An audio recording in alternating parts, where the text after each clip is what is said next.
Air India की घर वापसी हो गई। उसे टाटा ग्रुप 18,000 करोड़ रुपए में खरीद रहा है। इसका ऐलान फाइनेंस मिनिस्ट्री के departmental of investment and public state management ने किया। टाटा के हाथ एयर इंडिया और एयर इंडिया एक्सप्रेस की कमान आएगी। इस समय में कोई भी डिजिटल सेवा काम नहीं करेगी।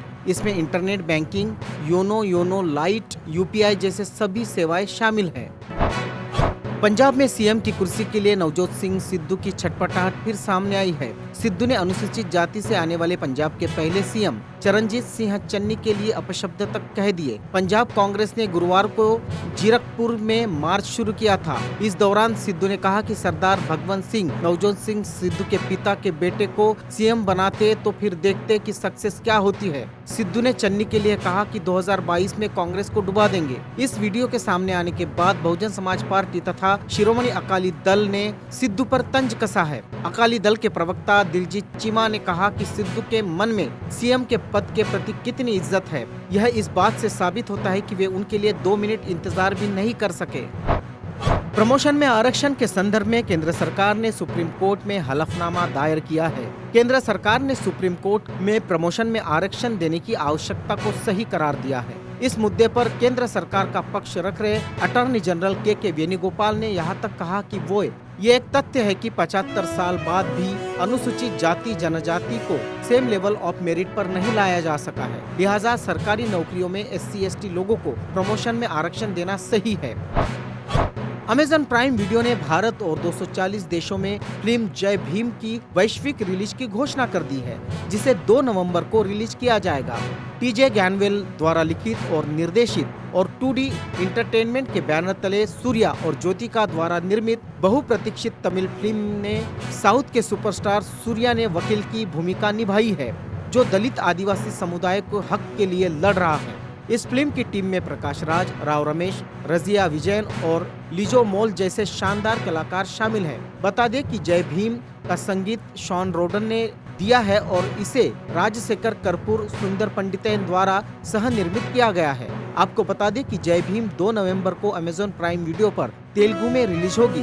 फैंस को इसका बेसब्री से इंतजार है। यूनेस्को की रिपोर्ट में भारत के स्कूलों की दुर्दशा सामने आई है। वास्तविकता यह है कि देश के 1 लाख से अधिक स्कूलों में सिर्फ एक टीचर है। रिपोर्ट में यह सामने आया कि ग्रामीण इलाकों के स्कूलों में शिक्षकों की बहुत ज्यादा जरूरत है। राइट टू एजुकेशन के पैरामीटर के अनुसार एक स्कूल में कम से कम 6 फुल टाइम टीचर होने चाहिए। दूसरी ओर देश के स्कूलों में कुल 19% यानी 11.16 लाख शिक्षकों के पद रिक्त हैं। ग्रामीण इलाकों में 69% स्कूलों में शिक्षकों की कमी है। अगर शिक्षकों की नियुक्ति नहीं की गई तो स्कूलों के हालात और खराब हो जाएंगे, क्योंकि अभी पढ़ा रहे करीब 5% टीचर अगले 5 साल में रिटायर हो जाएंगे। लखीमपुर खीरी कांड को लेकर सुप्रीम कोर्ट में आज फिर सुनवाई हुई। इस दौरान यूपी सरकार की तरफ से वरिष्ठ वकील हरीश साल्वे ने दलीलें रखी। सुनवाई के दौरान सुप्रीम कोर्ट ने यूपी सरकार की तरफ से उठाए गए कदमों पर असंतुष्टि जताते हुए कड़ी फटकार लगाई। अगली सुनवाई 20 अक्टूबर को होगी। डेरा प्रमुख राम रहीम पर चल रहे रंजीत हत्या मामले में सीबीआई कोर्ट ने सुनाया बड़ा फैसला। सुनारीला जेल में बंद राम रहीम से 5 आरोपियों को दोषी करार दिया गया है। सीबीआई की विशेष अदालत 12 अक्टूबर को सभी दोषियों की सजा का ऐलान करेगी। बाबा राम रहीम पर डेरा प्रबंधक रंजीत सिंह की हत्या का आरोप है। इस मामले में बाबा राम रहीम समेत कृष्णलाल, जसबीर सबदिल और अवतार भी आरोपी है। गुरमीत राम रहीम रोहतक की सुनारिया जेल में 2 साध्वियों के बलात्कार आरोप में 20 साल की सजा और पत्रकार रामचंद्र छत्रपति हत्याकांड में उम्रकैद की सजा पहले से काट रहा है। सपा में शामिल हुए दलित महासभा के राष्ट्रीय अध्यक्ष राहुल भारती ने कहा कि दलित समाज सपा सरकार बनाने में अहम भूमिका निभाएगा। यूपी में भाजपा को केवल समाजवादी पार्टी ही रोक सकती है। राहुल भारती ने कहा कि संविधान की मूल भावना में समाजवाद का एक अहम स्थान है। जब तक समाजवाद को सामाजिक स्तर पर स्थापित नहीं किया जाएगा, तब तक अलगाववादी ताकतों को रोकना असंभव है। उत्तर प्रदेश में भाजपा को कोई रोक सकता है तो समाजवादी पार्टी है। महाराष्ट्र के उप मुख्यमंत्री अजित पवार की कंपनियों पर इनकम टैक्स विभाग ने छापेमारी की। पवार ने कहा, मैं दुखी हूँ क्योंकि मेरे बहनों जिनकी 35 से 40 साल पहले शादी हो चुकी थी के यहाँ छापे मारे गए। अगर अजित पवार के रिश्तेदारों के रूप में उनके यहाँ छापे मारे गए तो लोगों को इसके बारे में सोचना चाहिए किस तरह से एजेंसियों का दुरुपयोग हो रहा है। मुंबई में जारी क्रूज ड्रग्स पार्टी केस के बीच राजस्व खुफिया निदेशालय DRI की टीम ने मुंबई पोर्ट पर छापा मारा है। यहाँ एक कंटेनर से 25 किलोग्राम हीरोइन ड्रग्स बरामद हुई है। अंतर्राष्ट्रीय बाजार में इस ड्रग की कीमत तकरीबन 125 करोड़ बताई जा रही है। जानकारी के मुताबिक DRI मुंबई के ब्रांच की छापेमारी के बाद नवी मुंबई के 62 वर्षीय व्यवसायी जय सांघवी को अरेस्ट किया गया है। यह ईरान से मूंगफली तेल की एक खेप में इस हीरोइन को छिपाकर मुंबई लाया था। देश भर के सरकारी और निजी मेडिकल कॉलेजों में प्रवेश के लिए होने वाली परीक्षा राष्ट्रीय पात्रता सह प्रवेश परीक्षा नेशनल एंट्रेंस कम एलिजिबिलिटी टेस्ट यानी नीट को लेकर विवाद जारी है। तमिलनाडु के मुख्यमंत्री MK स्टालिन ने नीट के खिलाफ एकजुट होने के लिए 12 राज्य सरकारों को पत्र लिखा है। उन्होंने सभी मुख्यमंत्रियों से कहा है कि वे शिक्षा क्षेत्र में संविधान द्वारा दिए गए राज्यों की प्रधानता को दोबारा हासिल करने के लिए सामूहिक रूप से आवाज उठाए। तमिलनाडु में नीट को लेकर जारी विवाद के बीच यह पत्र सामने आया है। स्टालिन ने यह पत्र आंध्र प्रदेश, छत्तीसगढ़, दिल्ली, झारखंड, केरल, महाराष्ट्र, ओडिशा, पंजाब, राजस्थान, तेलंगाना, पश्चिम बंगाल और गोवा के मुख्यमंत्रियों को लिखा है। कोरोना महामारी के कारण सभी स्कूल कॉलेज बंद है, जिसका सबसे ज्यादा खामियाजा गरीब बच्चों को भुगतना पड़ रहा है। ये सभी बच्चे शिक्षा से वंचित हैं। ऐसे में ऑनलाइन क्लास के लिए गरीब बच्चों के पास लैपटॉप, मोबाइल फोन या पढ़ने के लिए कोई डिवाइस नहीं होने के मद्देनजर सुप्रीम कोर्ट ने केंद्र और दिल्ली सरकार को निर्देश दिया है। कोर्ट ने कहा है कि राज्य और केंद्र सरकार को जिम्मेदारी लेकर छात्रों को सुविधा देनी चाहिए। सुप्रीम कोर्ट ने कहा कि डिजिटल डिवाइस ने महामारी के दौरान गंभीर परिणाम उत्पन्न कर दिए, क्योंकि आर्थिक रूप से कमजोर वर्ग के बच्चों को शिक्षा के अधिकार से वंचित कर दिया गया, क्योंकि वे ऑनलाइन कक्षाओं के लिए कंप्यूटर का खर्च नहीं उठा सकते थे। ऐसे में केंद्र और दिल्ली सरकार ने उन्हें सुविधाएं प्रदान करनी चाहिए। लोकसभा स्पीकर ओम बिरला इटली की राजधानी रोम पहुंचे। वहां पहुंचकर ओम बिरला ने ब्रिटिश संसद के निचले सदन हाउस ऑफ कॉमन्स के स्पीकर लिंडसे हाइले से मुलाकात की। इस दौरान लोकसभा अध्यक्ष ने कहा कि किसी भी देश को दूसरे देशों के आंतरिक मामले से जुड़े मुद्दे को अपनी संसद में नहीं उठाना चाहिए। स्पीकर लिंडसे हाइले ने इस पर कहा कि ब्रिटेन के सदन में भारत को लेकर ऐसी कोशिश की गई थी जिसे हमें इजाजत नहीं दी थी।